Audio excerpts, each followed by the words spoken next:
de los alumnos. Vamos a que otra característica de los alumnos adultos es que ellos tienen disposición para aprender. Que es lo mismo que el interés. Por ejemplo, hermanos, su esposa acaba de dar a luz. Usted es un padre primerizo. ¿No hay ninguno aquí? Su esposa, a Hugo. Ya vamos a poder testificar a Hugo. Sí, pero Marcelo ya no. Ya hace 3 años. Sí, correcto. Él ya. Para Hugo, ¿qué será de mayor interés? Sí. Bueno, ahí después testifica a Hugo. Entonces, el alumno, hermanos, quiere aprender cosas que le van a servir ya, para el futuro, para mañana, para la vida. Pero ahora el alumno ya uno piensa lo que le queda de vida. Yo quiero aprender para hoy, porque voy a solucionar una necesidad, voy a lograr una promoción, me están ofreciendo un puesto y dice que yo tengo que llenar tengo que tener esta competencia, entonces voy a meterme a estudiar computación, voy a estudiar tal cosa, ¿verdad? ¿Por qué? Porque tengo la disposición, porque me va a servir ya. Amén. Y aquí es la misma cosa, es la orientación del aprendizaje, amados hermanos, y queremos que pues procuremos que lo que les enseñamos a los alumnos, hermanos, a nuestros adultos, y esto va también, ¿verdad? Qué bueno que están aquí las hermanas del concilio, qué importante también que pensemos nosotros en los intereses que ellas tienen, en las necesidades que tienen, para cómo vamos a enfocar la enseñanza, cómo vamos a enfocar la palabra. La educación infantil se orienta por el contenido. Decía, ¿por qué? Porque los prepara, digamos, el nivel preprimario los prepara para la primaria, y el nivel primario los prepara para la secundaria, y la secundaria para el diversificado, y el diversificado para la universidad, y la universidad para que tengan una vida feliz y exitosa. Aquí, hermanos, en los adultos no se centra en, no se centra en el contenido, no, sino en la necesidad que ellos tienen para aprender. Y luego viene lo que es la motivación, que es una motivación intrínseca. Ustedes ya lo hablaron, ya lo saben, una motivación de adentro. También el adulto se motiva cuando hay gamificación. Puede jugar también. A los adultos también les gusta jugar, pero hermanos, más que todo, los adultos, la motivación es de adentro. Quieren sentirse bien, quieren autosatisfacción, ¿verdad? Quieren superar algunas limitaciones que tienen, y en esto a veces de la motivación depende la experiencia de aprendizaje que ellos hayan tenido. Hay gente que ha tenido experiencias de aprendizaje negativas y por eso no se mete a ningún programa, porque en su experiencia pasada fracasaron, ¿verdad? Tal vez fueron burla de alguien, porque se frustraron por lo que sea, y por eso no se meten, pero generalmente los que sí es porque tienen una motivación positiva, porque, repito, quieren ellos alcanzar éxito, desarrollo personal, sentirse bien con ellos mismos, etc. Entonces, recordando un poquito, hermanos, tienen necesidad de saber. Los estudiantes tienen necesidad de saber, pero necesidad de saber qué. Saber qué, cómo y para qué. Amén. Tienen un autoconcepto de sí mismos, son gente autónoma y autodirigida. ¿Sí? Son diáconos y diáconas de la iglesia. Amén. Sí. Y entonces no tenemos mucho tiempo, pero ustedes le van a escribir una carta a Pablo. ¿Ya? Pero a Pablo el apóstol. Al apóstol Pablo. ¿Ya? Las cartas, escúchenme, las cartas tienen introducción, cuerpo y conclusión. Entonces, le escriben la carta a Pablo, y como las cartas fueron escritas para contarle a Pablo de algunos problemas que se estaban dando en la iglesia. Entonces, no van ustedes a hacer una... No, solo piensen en 3 problemas, porque no tenemos mucho tiempo. ¿Ya? Porque solo en 3 problemas. Discútanlo, platiquen entre ustedes. Y hagámoslo. Es que miren, hermanos, como nosotros aprendimos de una manera, y lo que dice la gente, los expertos, es que uno enseña como aprendió. ¿Escuchó? Que uno enseña como aprendió. Y entonces en la época que estudié, no sé que estudiamos porque ustedes son relativamente jóvenes, quisiera. Entonces el modelo pedagógico era el conductismo. Y los modelos realmente son teorías de aprendizaje. Es como han estudiado y dicen, no, la forma de aprender es esta, la forma de aprender es aquella, la forma que se aprende. Y ahorita lo que está en boga es el constructivismo, y también está, hay una cosa que se llama aprendizaje transformacional. Pero lo que les quiero contar realmente es que cuando yo aprendí, a mí me gustaba, yo se los he contado a los que de repente hoy, me gustaba mucho la historia, a mí me gusta la historia. Y entonces me emocionaba cuando yo escuchaba de la conquista, y tercer grado, así. Sí, ayer. Y entonces en el libro decía, y la maestra nos enseñó, que por qué tiene el pecho rojo el quetzal. Porque Tecumán, hermano don Pedro Alvarado, le metió porque Tecumán pensaba que si mataba al caballo, mi hermano tan que si mataba al caballo, ¿verdad? Y entonces que cuando Tecumán cayó herido, viene el quetzal y revoloteaba en el pecho, y que por eso le quedó el pecho rojo.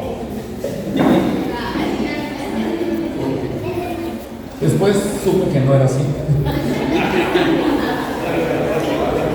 No, pero es que lo que les digo es, entonces, en el examen era, ¿por qué tiene el pecho rojo el quetzal?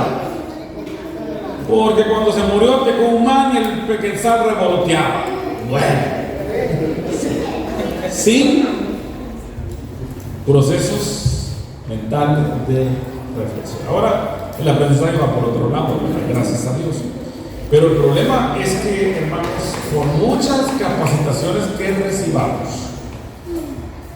realmente el aprendizaje se materializa en el aula.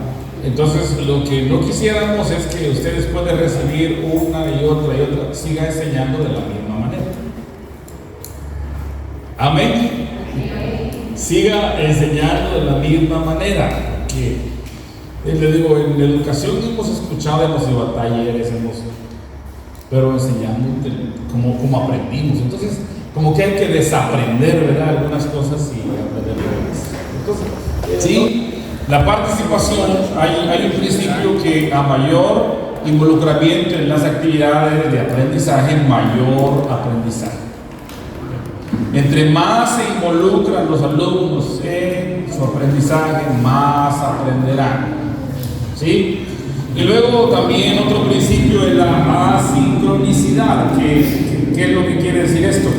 Que no se requiere que un aprendiz, un facilitador, esté en el mismo lugar, a la misma hora, para que se produzca aprendizaje. Ustedes saben del aprendizaje a distancia, y otras formas de aprendizaje que verdad, hermanos, ahora yo estoy estudiando pero yo no me puedo conectar a esa hora. Entonces, cuando yo tengo tiempo, Yo lo estoy estudiando, pero solo estoy poniendo el ejemplo.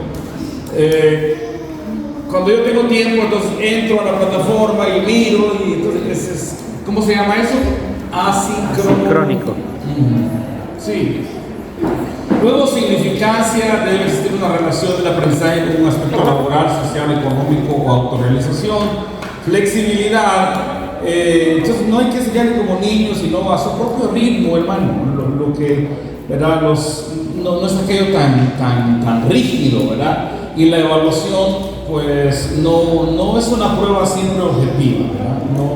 No es eso. Hay autoevaluación, hay coevaluación, que es una evaluación entre pares, etcétera, o heteroevaluación, como usted quiera, pero no es una evaluación puramente objetiva, ¿verdad? Porque, hermanos, es que las pruebas objetivas, ¿qué tan objetivas son?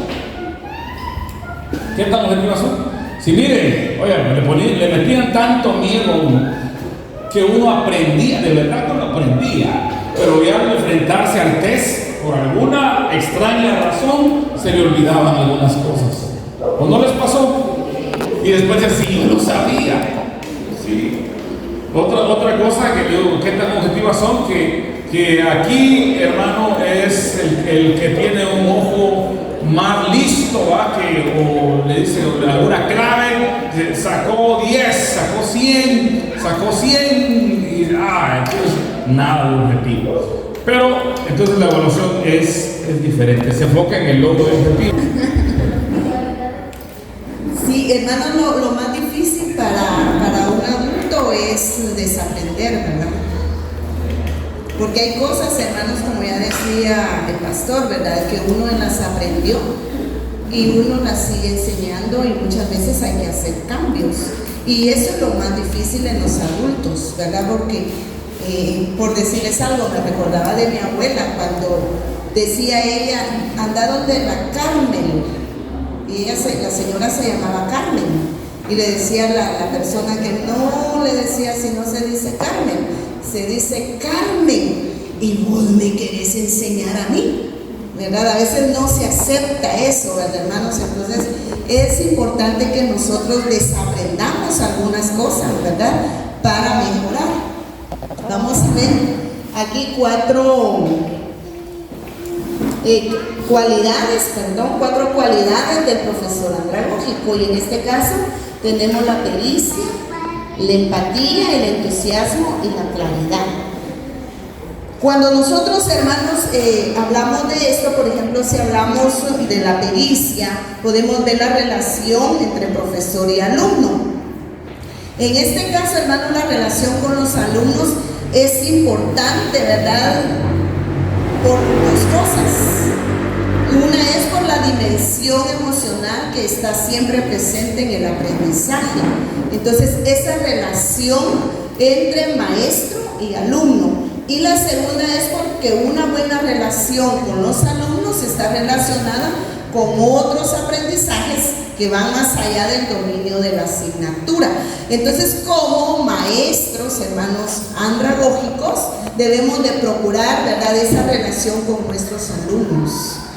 Que no sea, que ellos no nos vean a nosotros como que ahí viene, ¿verdad?, y sin motivación, porque el maestro es enojado. Y ya o escuchábamos, hermanos, que entre adultos, ¿verdad?, no vamos que aquí estoy yo y ahí están mis alumnos, ¿verdad? Es algo donde yo debo de tener quizá una mesa de diálogo, quizá la forma en que se ponen los escritorios o las mesas van a ser diferentes, porque ahí todos participamos, ¿verdad? Ahí no es el maestro el que sabe más, porque ya se dijo, el alumno andragógico tiene conocimientos previos, y esos conocimientos previos le ayudan al maestro o al profesor a enriquecer, ¿verdad? Y todos aprendemos. Entonces debemos de procurar eso. También el aprendizaje, hermanos, no es un proceso meramente cognitivo, sino que también es un proceso emocional. Y las emociones, ¿verdad?, como el sentirse bien y en paz, o en gusto o ansiedad, en tensión y todo lo demás, ¿verdad?, esto puede afectar al estudiante, donde él no se sienta cómodo, ¿verdad? Hay personas que empiezan a estudiar y dependiendo del maestro que tengan, se desertan, se van. ¿Por qué? Porque no hubo empatía con el profesor, ¿verdad? Y miren esto, el 47%, esta es de una encuesta, hermanos. Dicen que el 47% de las aportaciones de los alumnos se referían a lo que podemos llamar competencias docentes, como explicar con claridad, ser organizado, etcétera, ¿verdad? El 53% de las opiniones tenían que ver con la relación maestro-alumno. Entonces, hermanos, está claro que el profesor con el que se aprende, según nuestros alumnos, es humilde, paciente, es buena persona, está cercano, es amable. Entonces, ¿quiénes vemos ahí? El 53% de estas opiniones, ¿verdad?, tuvieron que ver con la relación que tenía el maestro con sus alumnos, ¿verdad? Y vemos el 47% que se refiere más a las competencias del docente. Entonces, muchas veces el alumno andragógico valora o aprecia más esa empatía, ¿verdad? Esa relación entre el maestro y el alumno. Pero quiero adelantarme ahí. Hablando de la empatía, miren, hay una pregunta ahí, dice, ¿cómo somos percibidos por nuestros alumnos? Fíjense, hermanos, los alumnos evalúan siempre a sus profesores de manera informal y ¿qué más dice? Espontánea. No se trata de discutir si los alumnos tienen razón o no, sino de enterarnos cómo nos perciben. Hermanos, desde el inicio, los alumnos tienen ya un concepto del maestro, aunque ese concepto esté equivocado, pero ellos ya dicen, esa maestra es estricta. Esa maestra yo la veo así como muy brava. Ese maestro, y en fin, ¿verdad? Luego están haciendo ellos suposiciones, ¿verdad? Entonces, si de alguna manera nos rechazan, aunque sea sin razón, ya deberíamos olvidarnos del profesor educador y de poder transmitir lo mejor de nosotros, ¿verdad? ¿Por qué? Porque el alumno tiene ese concepto del maestro. Alguien me decía a mí, la primera impresión cuenta.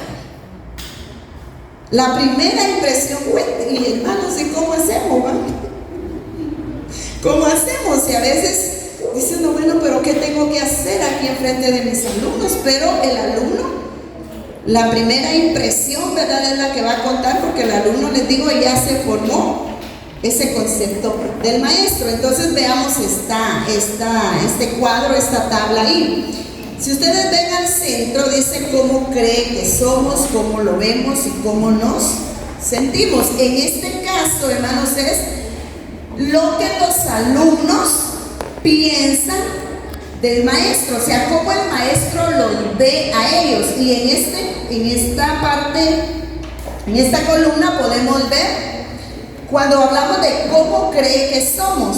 Entonces los alumnos dicen, cree que sus alumnos son inteligentes, ¿verdad? El alumno dice, el profesor cree que yo soy inteligente. Cree que los alumnos están interesados en aprender y cree que somos capaces de entender todo. Pero vea la otra parte allá. Puede ser que el alumno diga, el maestro cree que en general los alumnos son tontitos, ¿verdad? Entonces ni me preparo, ¿verdad? Si ahí a jugar van, ¿verdad?, con el teléfono y va de chatear, entonces ¿para qué me voy a preparar? Puede ser que los alumnos digan, cree que los alumnos no tienen interés en aprender y cree que somos incapaces de entenderle. Entonces los alumnos piensan eso del maestro, pero vemos aquí, luego dice cómo lo vemos. O sea que en este caso le interesan los alumnos, dice el estudiante, el maestro. Al maestro le interesamos porque se prepara, ¿verdad? Puede ser, se muestra confiado o abierto, es afable y procura no herir a nadie. intenta adaptarse al nivel de los alumnos, ¿verdad? Eso es lo que los alumnos están o han percibido de su maestro. Y luego puede ser que los alumnos digan, no le importan los alumnos al maestro, ya viene tarde, esto y lo otro, ¿verdad? Se muestra desconfiado y suspicaz. Es irónico, no le importa herir a sus alumnos. ¿Y cómo nos sentimos? ¿Cómo se sienten, verdad? Dicen, no inspira ningún miedo. Me gustaría volver a tenerle como maestro. No tendría inconveniente en contarle cosas personales. Pero vean la otra parte, puede ser que ellos digan, inspira un cierto miedo. No me gustaría volver a tenerle como maestro y nunca le contaría algo personal. ¿Por qué? Porque esa relación entre maestro y alumno no ha sido la mejor, ¿verdad? Pero qué bueno sería, hermanos, que nuestros alumnos vean que nosotros nos interesamos, ¿verdad? Que nosotros nos preparamos, que nosotros preguntamos cuando ellos no asisten, ¿verdad? ¿Por qué están enfermos? ¿Tienen algún problema?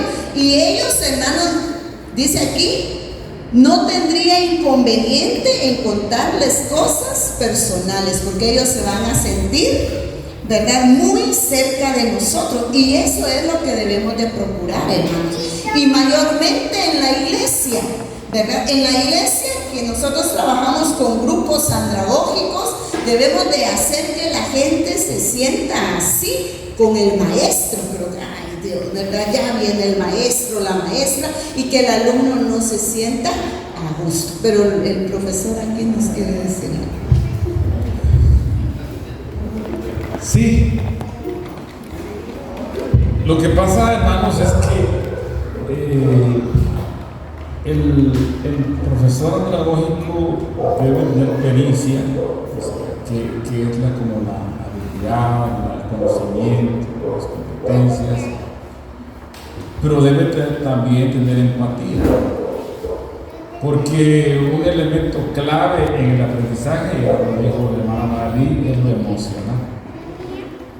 Entonces, la responsabilidad que tenemos como maestros de adultos y también de niños es crear un clima adecuado donde los estudiantes se sientan bien, aceptados, queridos, motivados. Entonces, esa es la responsabilidad de nosotros, crear un clima de esa naturaleza. Porque enseñar, hermanos, otra clave para el andragógico es que tiene que hacerlo con entusiasmo. ¿Sí? Y enseñar es enseñar con entusiasmo. O sea, que la oportunidad que usted tiene es decir, hoy yo voy a mi somerita, hoy me toca en la escuela dominical. O sea, es una cuestión, hermano, de que cómo impacta la actitud del docente al llegar al aula, cuando los alumnos llegan. O sea, crear un clima de esa naturaleza, ¿verdad? Y la cosa aquí, hermano María bien lo decía, de la percepción. Los alumnos podrán tener razón o no tener razón en lo que creen de nosotros, ¿verdad? Pero qué importante es la percepción, ¿verdad? Porque ¿cómo cree? Nosotros percibimos, el maestro es lo que cree de nosotros. El maestro, entonces nosotros miramos al maestro de esta manera, ¿no? Y así nos sentimos. Si usted ve esta columna, positivo, y aquella columna, negativo. Entonces, hermanos, cuidemos, seamos empáticos y enseñemos con entusiasmo y procuremos crear pues un ambiente agradable, ¿verdad? Para que el proceso de enseñanza-aprendizaje se dé de la mejor manera. Gracias. Muy bien, gracias. Cuesta, hermanos, cuando les digo que la primera impresión cuenta, ¿verdad? Porque los alumnos ya se formaron. Yo tuve una experiencia así rápidamente. Tenía que dar clases, hermanos, y eran 32 estudiantes, y de esos 32 eran 2 mujeres y 30 hombres, y personas, hermanos, de diferentes rangos, ¿verdad? Y yo decía, la primera impresión cuenta. Y cuando me vieron los estudiantes, me vieron entrar el día domingo a guardar mis maletas y todo, y ya el día, pues yo comí con ellos, ¿verdad? Ahí. Y ellos creían que yo era una estudiante más ahí. Pero ya el día lunes se acercaron y me dijeron la misma esa noche, y creímos que era otra estudiante porque nos imaginamos una señora de 60, 70 años. Pero no, y yo dije, y hermanos, había personas ya grandes, y yo decía, ¿cómo hago, verdad, para tener esa conexión? Pero lo que les quiero contar es que ya cuando finalizamos, bueno, no finalizamos, sino que en el transcurso de esas 2 semanas se acercó el director y dice, nunca habíamos visto a estos hombres, dice, rodear a una maestra, porque hermanos me rodeaban y nos ponían mesas.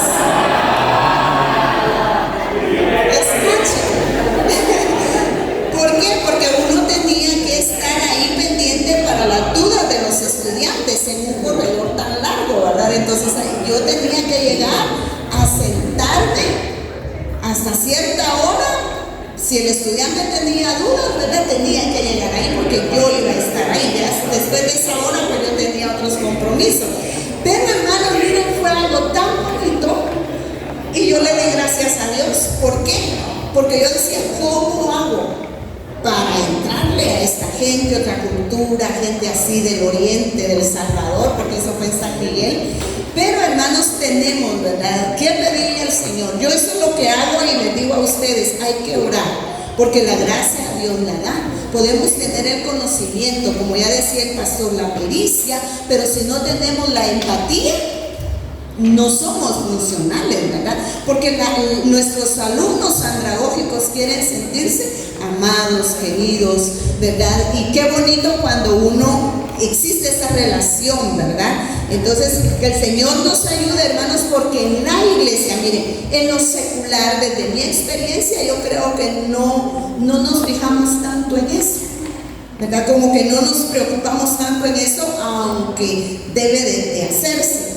Pero imagínense si en lo secular pensamos en eso, cuanto más dentro de la iglesia, ¿verdad? Porque qué bonito es llegar donde uno se siente bien, ¿verdad? Que así nos sentimos, hermanos, cuando uno es, hoy voy a recibir clases, hoy van a estar los hermanos fulanos, ¿verdad? Y qué bueno, voy a aprender y me siento a gusto. Pero qué triste, hermanos, saber que uno tiene que ir y que el maestro no lo traga, ¿no? ¿Les ha pasado? Por algo, ¿verdad? A veces, porque uno reclamó puntos, a veces ya no lo ven bien. Pero bueno, es muy probable, hermanos, que los sentimientos y las valoraciones del profesor a sus alumnos no se correspondieran con la percepción, ¿verdad?, de los alumnos, pero, hermanos, de cara al impacto educativo que podamos tener en los demás. Entonces, lo que importa, hermanos, no es cómo creemos que somos, sino cómo somos vistos y valorados por los demás. Yo no sé si a usted le han dicho, yo me recuerdo de la enseñanza que usted me dio. Yo me recuerdo cuando usted era o fue mi profesor o mi maestra, ¿verdad? Pero hay cosas, hermanos, que quedan en los alumnos que son imborrables, ¿verdad? Como el maestro tuvo, ¿verdad?, ese cuidado, esa preparación, esa dedicación.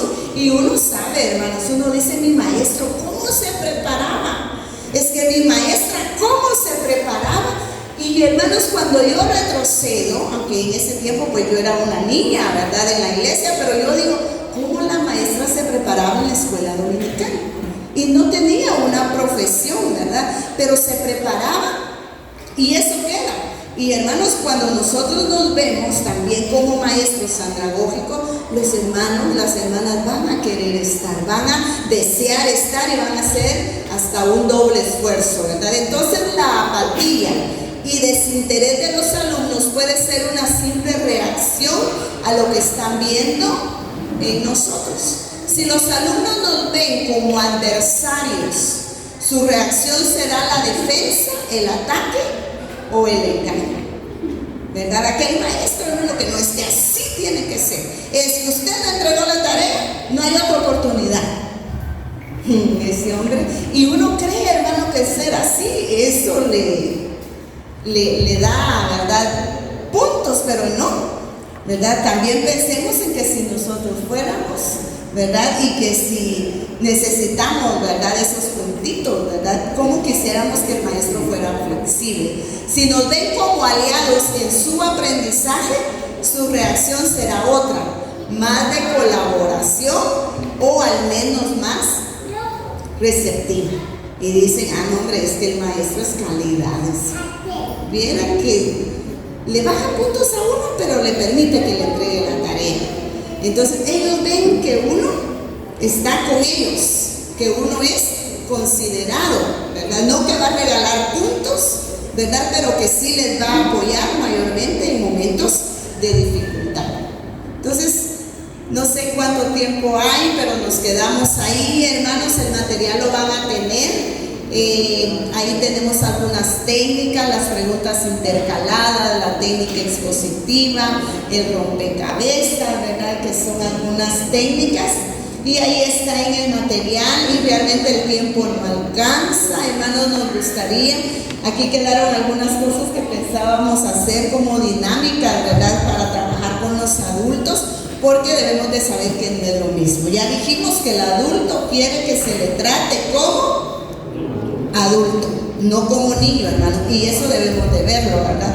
A veces los adultos no participan de repente, hermanos. ¿Por qué? Porque no se les está tratando como adultos, sino como a niños. Entonces, que el Señor nos ayude, y esperamos que de veras, hermanos, podamos hacer el trabajo bien hecho, ¿verdad?, en la iglesia, y que podamos ponernos, por decirlo así, a la disposición del Señor. En la iglesia hay talentos, hay capacidades, y eso pues nos ayuda, hermanos. Y todos los conocimientos que hay, que no solo sean conocimientos, sino que lo llevemos a la práctica. Gracias por su trabajo, gracias por su disposición, gracias, hermanos, por los que trabajaron en los talleres anteriores. Dios bendiga a los líderes de escuela dominical. Yo creo que este es el inicio de muchas cosas, ¿verdad?, que van a surgir dentro de la iglesia. Hagamos el trabajo con pasión, con devoción, con entrega. Y fíjense que cuando uno se dispone para servir al Señor, hermanos, tenemos siempre la ayuda del Señor, y el Señor se encarga, como yo he dicho siempre, de nuestros asuntos, ¿verdad? Él tiene cuidado de nosotros, y hagamos el trabajo con mucha delicadeza. Que Dios les bendiga, gracias por su atención.